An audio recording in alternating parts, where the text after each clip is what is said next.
everyone, welcome to my channel. Now in this video we will solve measurement of national income. There are three methods to solve the national income and they are value added method, income method and expenditure method. ये तीनों method से हम national income को solve करते हैं और एक चीज़ और, इन तीनों मेथड्स को सॉल्व करने पर जो हमारा आंसर आता है वो हमेशा सेम आता है। ये तीनों मेथड को हमें सॉल्व करना है, लेकिन जो सबसे फर्स्ट में मैं सॉल्व करूंगी, आपको जो बताऊंगी वो एक्सपेंडिचर मेथड बताऊंगी, इसके कंपोनेंट्स बताऊंगी। क्वेश्चन की कैलकुलेशन डिफिकल्ट नहीं है, क्वेश्चन में डिफिकल्ट है आप रिकॉग्नाइज कर पाए किस तरीके से आप कंपोनेंट्स को पिक करेंगे, यानी कौन कौन से कंपोनेंट एक्सपेंडिचर मेथड के हैं, कौन से इनकम मेथड के हैं और कौन से वैल्यू एडिशन मेथड के हैं। यहाँ पर पूरा जो कॉन्सेप्ट है वो डिपेंड करता है कंपोनेंट्स पर, तो हम यहाँ पर कंपोनेंट्स पे फोकस करेंगे और फिर क्वेश्चन का एडिशन सब्ट्रैक्शन तो आप बहुत आसानी से जानते हो, आप बचपन से वो करते आ रहे हो। So let's begin with the expenditure method. So हम लोग फर्स्ट देखेंगे एक्सपेंडिचर मेथड और उसके कंपोनेंट्स क्या होते हैं। पहली बात ये आप एक्सपेंडिचर को समझिए। एक्सपेंडिचर से क्या मतलब है कि हम कितना खर्च कर रहे हैं, तो इकोनॉमी में कितनी चीजें एक्सपेंडिचर की जा रही हैं by the government, by the house hold. तो ये टोटल एक्सपेंडिचर को जो हम कैलकुलेट करते हैं तो हम national gross domestic product at market price पर पहुंचते हैं, जिसका ये मतलब है कि जब भी आप एक्सपेंडिचर मेथड के कंपोनेंट्स को जब आप ऐड करेंगे तो आप gross domestic product at market price पर पहुंचते हैं। बशर्ते आपको कुछ चीजें यहाँ पर मालूम होनी चाहिए कि आपकी ये कब ग्रॉस डोमेस्टिक प्रोडक्ट बनेगी। यहाँ पर जो एक्सपेंडिचर के मेथड्स हैं वो चार कंपोनेंट्स हैं मेनली, CIGNX। ये चीज आपने पहले भी पढ़ी है सर्कुलर फ्लो ऑफ इनकम में, ये हमारी फोर्थ सेक्टर इकोनॉमी होती है, वही सेम चीज यहाँ पर है, लेकिन यहाँ पर हम इसे पढ़ेंगे एक्सपेंडिचर के पर्सपेक्टिव से। तो यानी हमारा C होता है private final consumption, I for investment या फिर capital formation, G stands for government expenditure और NX for export minus import यानी कि नेट एक्सपोर्ट। मैं एक एक करके यहाँ पर आपको सारे कंपोनेंट्स को एक्सप्लेन करती हूँ ताकि आप बहुत आसानी से समझ पाएं और क्वेश्चन आने पर इसको आप अच्छे से रिकॉग्नाइज कर पाएं कि कौन सी वैल्यू आपको यहाँ पर पिक करनी है और किसको आप यहाँ पर ओमिट करेंगे। So let's see. जो पहला है प्राइवेट फाइनल कंजप्शन एक्सपेंडिचर। सबसे बड़ी बात जो याद रखनी है, मैंने अभी जो आपको फॉर्मूला बताया था C plus I plus G plus NX, तो यहाँ पर जो C की बात है वो हम यहाँ कर रहे हैं। तो यहाँ पर प्राइवेट फाइनल कंजप्शन क्वेश्चन में आपको दिया होगा तो आप इजीली वहाँ पर पता लगा सकते हैं कि ये हमारा C है, ठीक है। बट इसमें आप किन चीज़ों को ऐड करते हैं, जैसे हाउस होल्ड है, हम जो नॉर्मली कंजप्शन करते हैं उस पर जो हम जाके खर्च करते हैं उसे हम प्राइवेट फाइनल कंजप्शन कहते हैं, यानी हमने उसे कंज्यूम किया और अल्टीमेटली वो एग्जॉस्ट हो गया, उससे कोई प्रोडक्शन फर्दर कोई प्रोडक्शन नहीं हुआ। उसके बाद में जो नॉन प्रॉफिट ऑर्गेनाइजेशंस होती हैं, इसमें हम गवर्नमेंट को नहीं देंगे, ऐसी ऑर्गेनाइजेशन जो प्राइवेट है उनको यहाँ पर हम इंक्लूड करते हैं, तो यानी कि प्राइवेट नॉन प्रॉफिट ऑर्गेनाइजेशन को इसमें इंक्लूड किया जाता है। तो प्राइवेट फाइनल कंजप्शन एक्सपेंडिचर में आ जाएगा हाउस होल्ड कंजप्शन एक्सपेंडिचर और नॉन प्रॉफिट ऑर्गेनाइजेशन एक्सपेंडिचर, इसे हम इंडिकेट करते हैं C से। सो मैं C के बाद डायरेक्ट आपको G बता रही हूँ, I मैं सबसे लास्ट में बताऊंगी। गवर्नमेंट फाइनल कंजप्शन एक्सपेंडिचर, इसे इंडिकेट हम करते हैं G से। Expenditure by the government on various administrative services, यानी कि जब गवर्नमेंट खर्च करती है किसी लॉ एंड ऑर्डर पर, एजुकेशन पर, डिफेंस पर, तो ये गवर्नमेंट के थ्रू जो भी एक्सपेंडिचर किया जा रहा होता है उसे हम गवर्नमेंट फाइनल एक्सपेंडिचर कहते हैं। गवर्नमेंट फाइनल एक्सपेंडिचर में क्या आता है कि गवर्नमेंट जो भी एडमिनिस्ट्रेटिव सर्विसेज पर खर्च करती है, जैसे लॉ एंड ऑर्डर पर, एजुकेशन पर, डिफेंस पर, इन सब पर जो गवर्नमेंट खर्च करती है उसको गवर्नमेंट फाइनल एक्सपेंडिचर कहता है, यानी कि जो भी एक्सपेंडिचर बाय द गवर्नमेंट किया जा रहा हो that is government final expenditure. Fourth component है नेट एक्सपोर्ट, यानी जब एक्सपोर्ट किया जाता है बाय द कंट्री और जो इंपोर्ट किया जाता है उन दोनों वैल्यू को जब हम माइनस कर देते हैं तो हम नेट एक्सपोर्ट पर पहुंचते हैं। एक्सपोर्ट को इंडिकेट करते हैं हम X से और इंपोर्ट को करते हैं M से। तो कई बार क्वेश्चन में आपका X माइनस M भी लिखा होता है जिसको बाद में हम NX लिख देते हैं, क्लियर। अब जैसे आपने 100 करोड़ रुपए का एक्सपोर्ट किया है, इंडिया ने 100 करोड़ रुपए का एक्सपोर्ट किया अमेरिका को और अमेरिका से इंपोर्ट किया 80 करोड़ का, तो हमारी जो नेट एक्सपोर्ट वैल्यू आएगी वो आएगी 20 करोड़। वहीं पर अगर हम 100 करोड़ का ही एक्सपोर्ट कर रहे हैं लेकिन इंपोर्ट अमेरिका से हम करने लग जाए 120 करोड़ का, तो नेट एक्सपोर्ट हमारा माइनस में हो जाएगा, यानी कि हम इंपोर्ट ज़्यादा कर रहे हैं, जिसका ये मतलब होता है कि हम चीज़ें खरीद ज़्यादा रहे हैं, बेच कम रहे हैं। तो जब हम ज़्यादा चीज़ें खरीदते हैं तो खरीदने पर हम पैसा खर्च करते हैं, तो हमारा पैसा कहाँ जा रहा है, विदेशों में जा रहा है, इसलिए इस वैल्यू को माइनस में दिखाया जाता है। जब आप क्वेश्चन सॉल्व करते हैं तो पिक करने में आपको दिक्कत आती है कि क्या है आई। आई का मतलब होता है इन्वेस्टमेंट, ग्रॉस इन्वेस्टमेंट, ठीक है। लेकिन इसको ग्रॉस डोमेस्टिक कैपिटल फॉर्मेशन भी बोला जाता है और ग्रॉस इन्वेस्टमेंट भी बोला जाता है। It is addition of capital stock of the economy, यानी इकोनॉमी में जितना भी कैपिटल है वो स्टॉक कितना किया जा रहा है, ये हमारा कैपिटल फॉर्मेशन है। अच्छा, यहाँ पर इसको ग्रॉस इन्वेस्टमेंट बोला जाता है, ग्रॉस डोमेस्टिक कैपिटल फॉर्मेशन। अगर क्वेश्चन में आपको ग्रॉस डोमेस्टिक कैपिटल फॉर्मेशन दिया है तो यहाँ पर इतनी चीज़ों का कोई मतलब नहीं है, सीधा आपको gross domestic capital formation question में से पिक करना है और उसे ऐड कर देना है। लेकिन अगर क्वेश्चन में ग्रॉस फिक्स्ड कैपिटल फॉर्मेशन दिया जाता है तब आप क्या करेंगे, उसमें आप इन्वेंट्री स्टॉक को प्लस करेंगे, ठीक है। अब ये दोनों क्या है मैं आपको बता देती हूँ। देखो, ग्रॉस फिक्स्ड कैपिटल फॉर्मेशन यानी आप जब इन्वेस्टमेंट किया जा रहा हो किसी फिक्स्ड कैपिटल पर, जैसे कि यहाँ पर आप देखिए ग्रॉस बिजनेस फिक्स्ड इन्वेस्टमेंट, जैसे जब गवर्नमेंट खर्च करती है, जैसे मशीन्स खरीद ली, कोई इक्विपमेंट खरीद लिया, कोई प्लांट खरीद लिया, तो ये क्या हो जाएगा, ये आपका ग्रॉस बिजनेस पर्पज से उसको खरीदा जा रहा है और एक फिक्स्ड कैपिटल खरीद लिया गया है। यहाँ पर ये भी फिक्स्ड है, लेकिन यहाँ पर gross residential capital formation, residence का मतलब कोई घर खरीद लिया गया है या फिर कोई इस तरीके से चीज, कोई अपार्टमेंट, कोई ऐसी चीज खरीदी गई है। यहाँ मैंने ऊपर लिखा हुआ है, और आपका बिजनेस के लिए जैसे आप मशीन्स को परचेज कर रहे हैं। फिर है आपका ग्रॉस पब्लिक इन्वेस्टमेंट, जैसे जब खर्च किया जाता है फ्लाईओवर के लिए, ब्रिजेस के लिए, पुल्स के लिए, तो ये हमारा क्या हो जाता है, ये ग्रॉस पब्लिक इन्वेस्टमेंट हो जाता है। तो अगर क्वेश्चन में ये गिवन नहीं है, ये तीन चीजें गिवन है, इन्हें आप प्लस करेंगे, ग्रॉस फिक्स्ड कैपिटल फॉर्मेशन पे पहुंच जाएंगे। लेकिन फिक्स के बाद में आपका इन्वेंट्री भी आता है, ठीक है। इन्वेंट्री का क्या मतलब होता है कि जैसे जो भी चीजें आपकी या तो रॉ मटेरियल्स में आती हो या फिर ऐसे फिनिश्ड गुड जिन्हें बनाया तो गया है बट जिन्हें बेच नहीं पाए, क्या बोलते हैं, ईयर के एंडिंग तक जो भी फाइनेंशियल ईयर होता है उसके एंडिंग तक अगर हम उसे बेच नहीं पाए हैं तो उसे सब फॉर्म इन्वेंट्री में रखेंगे। अगर मैं रॉ मटेरियल की बात करूं तो इसमें आपका आ जाएगा जैसे सैंड है, ब्रिक्स है, ठीक है, ये आपके रॉ मटेरियल में आ जाएंगे।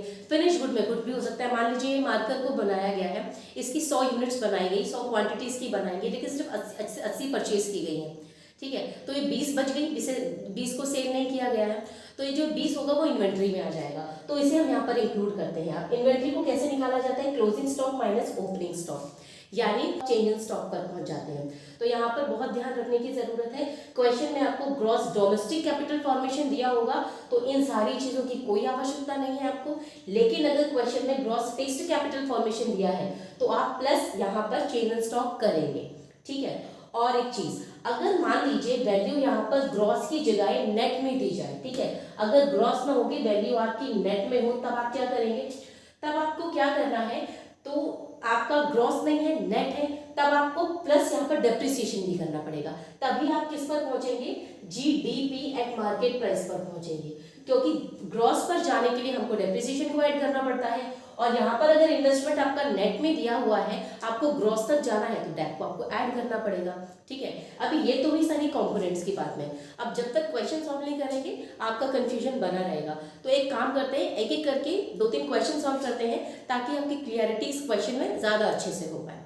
आपको कैलकुलेट करना है gross national product at market price, और ये सारी वैल्यूज आपको गिवन दी हुई है। आपको अभी बताया था जो वैल्यू आपको फाइंड आउट करनी होती है उसे आप हमेशा लेफ्ट हैंड साइड पर लिखते हैं, और ये भी बताया था कि जब एक्सपेंडिचर मेथड के कंपोनेंट्स को ऐड करेंगे तब आप जीडीपी एट मार्केट प्राइस पर पहुंचते हैं, ठीक है। तो आपने क्या करना है, यहाँ तक पहुंचने के लिए अब आपको जीडीपी एट मार्केट प्राइस सबसे मिल जाएगा, अब आपको पहुंचना कैलकुलेट करना है जीएनपी एट मार्केट प्राइस, ठीक है, तो आप उस तरीके से सॉल्व करेंगे। तो पहले आपको क्या चाहिए, CIG प्लस NX, ठीक है। C क्या है, पर्सनल कंजप्शन एक्सपेंडिचर, कितना दिया हुआ है आपका 27,500, इन्वेस्टमेंट आपका कितना दिया हुआ है यहाँ पर I 2500, गवर्नमेंट एक्सपेंडिचर कितना दिया हुआ है आपका 3000, नेट एक्सपोर्ट डायरेक्ट नहीं दिया है, इंपोर्ट माइनस एक्सपोर्ट दे रखा है, ठीक है, एक्सपोर्ट और इंपोर्ट दिया हुआ है, यानी 450 माइनस आप करेंगे 500, 450 माइनस 500, ठीक है। अब इसके अलावा इन सब पर इनको कैलकुलेट करने पे आप क्या कहाँ पहुंचते हो, जीडीपी एट मार्केट प्राइस पर पहुंचते हो। अब आपको निकालना क्या है, जीएनपी, तो यानी डोमेस्टिक से नेशनल पर आपको जाना है, तो आपको क्या करना पड़ेगा, यहाँ पर प्लस NFI और करना पड़ेगा, NFI आपका कितना दिया हुआ है, डायरेक्ट वैल्यू शायद आपकी गिवन है -250, तो यहाँ पर मैं आपका प्लस में करना है, ठीक है, बट वैल्यू आपकी दे रखी है माइनस में, तो आप इस तरीके से लिखेंगे। अब आप इसे कैलकुलेट कर सकते हैं, 27,500 प्लस 2500 प्लस 3000 प्लस ये माइनस का आ जाएगा, है ना, माइनस का 50 और ये माइनस का आपका आ जाएगा 250। अब देखो यहाँ पर एक चीज और, मैंने आपको बताया था कि gross domestic fixed capital formation दिया होगा तब आप इसमें चेंज इन स्टॉक को प्लस करेंगे। अब यहाँ पर चेंज इन स्टॉक नहीं दिया हुआ, यहाँ फॉलन स्टॉक दिया हुआ है, यानी इतना स्टॉक गिरा है, तो इसे आप क्या करेंगे, अगर चेंज इन स्टॉक होता तब आप प्लस करते, लेकिन क्योंकि आपका फॉलन स्टॉक दिया हुआ है तो इसे भी आप माइनस कर लेंगे। तो यहाँ पर आपको क्या करना है, इस 2500 में आप माइनस कर सकते हैं यहाँ 300, ठीक है। आप देखिए यहाँ पर, तो 2500 में आप माइनस करेंगे तो कितना आ जाएगा आपका 2200 इधर। अब आप इसे प्लस कर दीजिए। इन्वेस्टमेंट पे जो आपका ग्रॉस इन्वेस्टमेंट दे रखा है बट वो फिक्स दिया हुआ है, ठीक है, चेंज इन स्टॉक होने पर प्लस करते हैं, लेकिन यहाँ तो फॉलन स्टॉक दे दिया है तो आपको माइनस करना है यहाँ पर 300, ये 2200 आ गया। तो जब इन तीन वैल्यू को आप प्लस करेंगे तो आपका 32,700 आ जाएगा, और इन दोनों को प्लस करेंगे तो यानी माइनस माइनस प्लस हो जाएंगे, तो यहाँ पर आपको कितना आ जाएगा -300, और इसे जब आप माइनस करेंगे तो आपका आएगा 32,400, ये आपका आंसर हो जाएगा इन क्रोर्स, ठीक है। तो ये क्वेश्चन आपको समझ में आया ना। यहाँ पर आपको जो ध्यान रखना है, क्या फिक्स्ड में वैल्यू दी होगी तो चेंज इन स्टॉक प्लस करेंगे, बट यहाँ पर Now in this question you have to find NDP at FC। NDP at FC को डोमेस्टिक इनकम भी बोलते हैं, अभी आपको बताया भी था मैंने, ठीक है, डोमेस्टिक इनकम। अब ये वैल्यू आपको फाइंड करनी है, इसे आपने लेफ्ट हैंड साइड लिख लिया। अब आपको चाहिए क्या है यहाँ पर, C plus I plus G plus NX, ठीक है। और आपको क्या करना है यहाँ पर, क्योंकि इसे कैलकुलेट करके आप कहाँ पर पहुंचते हैं, GDP एट मार्केट प्राइस पर। पहुंचना कहाँ पर, NDP eight factor cost per. तो जब G होगा यहाँ पर, यानी आपका ये क्या आ रहा है, GDP eight market price, gross से आप नेट पर जाएंगे तो क्या करेंगे, माइनस डेप्रिसिएशन, ठीक है। डोमेस्टिक से डोमेस्टिक पर जाएंगे, कोई चेंजेस नहीं, यानी कि अगर यहाँ पर NFI क्वेश्चन में गिवन भी होगा तो भी आप उसको हटा देंगे, उसको यूज नहीं करेंगे। मार्केट प्राइस से फैक्टर कॉस्ट की तरफ जाना है तो क्या करेंगे, -NIT। अब सीधा सीधा वैल्यू पुट करिए आप। C क्या दिया हुआ है आपका 400, ठीक है, I कितना दिया हुआ है आपका 100, फॉर्मेशन गिवन है आपका, ठीक है, 100 दिया है, लेकिन चेंज इन स्टॉक भी दिया हुआ है। मैंने आपको बताया था जब फिक्स्ड कैपिटल फॉर्मेशन दिया हो तब तो चेंज इन स्टॉक प्लस होगा, लेकिन जब आपका डोमेस्टिक कैपिटल फॉर्मेशन दे रखा हो, यानी इसमें फिक्स्ड और इन्वेंट्री ऑलरेडी मिक्स है, तो यहाँ पर चेंज इन स्टॉक का कोई काम नहीं, इसे आप हटा देंगे, इसे यूज नहीं करना है। अब क्या करना है, यहाँ पर G लेना है। G कितना दिया हुआ है, गवर्नमेंट एक्सपेंडिचर 100 दिया हुआ है, इसे प्लस करिए आप, प्लस नेट एक्सपोर्ट कितना गिवन है -20, करना प्लस है बट वैल्यू माइनस, यानी इंपोर्ट ज्यादा कर रहे होंगे आप, इसका ये मतलब हुआ। डेप्रिसिएशन कितना दिया हुआ है, कंजप्शन ऑफ फिक्स्ड कैपिटल आपका दिया हुआ है 20, इसे भी आप माइनस करेंगे। आपका NIT कितना दिया हुआ है 60, इसे भी आप माइनस करेंगे। अब आप वैल्यू निकालिए, ये प्लस वाली वैल्यू 600 हो जाएगी, और इसे जब आप प्लस करेंगे तो ये 100 हो जाएगा, तो वैल्यू कितनी आ गई आपकी 500, यानी कि आपका NDP एट फैक्टर कॉस्ट कितना निकल के आया है 500, यानी ये वैल्यू भी किसमें निकली है, क्रोर्स में, ठीक है। तो ये आपको बात समझ में आई। एक और क्वेश्चन, अब इस क्वेश्चन में आपको फाइंड आउट करना है नेशनल इनकम, यानी कि NNP एट FC, ये आपकी गिवन वैल्यूज दे रखी हैं। अब यहाँ पर आपको क्या करना है, C I G NX सबसे पहले पिक करना है। तो C आपका कितना दे रखा है, मैं लिख देती हूँ C I G NX, ठीक है। आप किस पर पहुंचते हैं इसके एग्रीगेट को कैलकुलेट करते हैं, मैं बार बार ये चीज बोल रही हूँ, GDP एट मार्केट प्राइस पर। तो आपको ग्रॉस से नेशनल पर आना है तो माइनस डेप्रिसिएशन करना पड़ेगा, डोमेस्टिक से नेशनल पर आना है तो प्लस NFI करना पड़ेगा, ठीक है। मार्केट प्राइस से फैक्टर कॉस्ट पर आना है तो माइनस NIT करना पड़ेगा। वैल्यू पुट कर दीजिए आप। प्राइवेट फाइनल कंजप्शन एक्सपेंडिचर यानी C कितना दिया हुआ है आपका 900, I कितना गिवन है आपका, ग्रॉस डोमेस्टिक कैपिटल फॉर्मेशन 250। अब क्योंकि यहाँ पर डोमेस्टिक कैपिटल फॉर्मेशन दिया है, चेंज इन स्टॉक का कोई मतलब है, कोई मतलब नहीं, इसे हटा दीजिए, कोई मतलब नहीं है इसका। जो चीजें यूज की नहीं है उसे हटा दो, प्रॉफिट का कोई काम नहीं है, इनकम मैथड का कंपोनेंट है, जिसकी जरूरत नहीं है उसे हटाओ। जी का क्या मतलब है, यहाँ पर जी कितना दिया हुआ है हमारा, गवर्नमेंट फाइनल एक्सपेंडिचर आपका दिया हुआ है 400। एनेक्स, अब देखिए यहाँ पर आपने वैल्यू पुट कर ली। अच्छा, यहाँ पर एक दिया हुआ चीज नेट इंपोर्ट, ये नेट इंपोर्ट वैल्यू प्लस में दी हुई है, लेकिन नेट इंपोर्ट होने पर उसको आप करेंगे हमेशा माइनस, ठीक है, इसलिए मैंने यहाँ पर -30 लिखा है।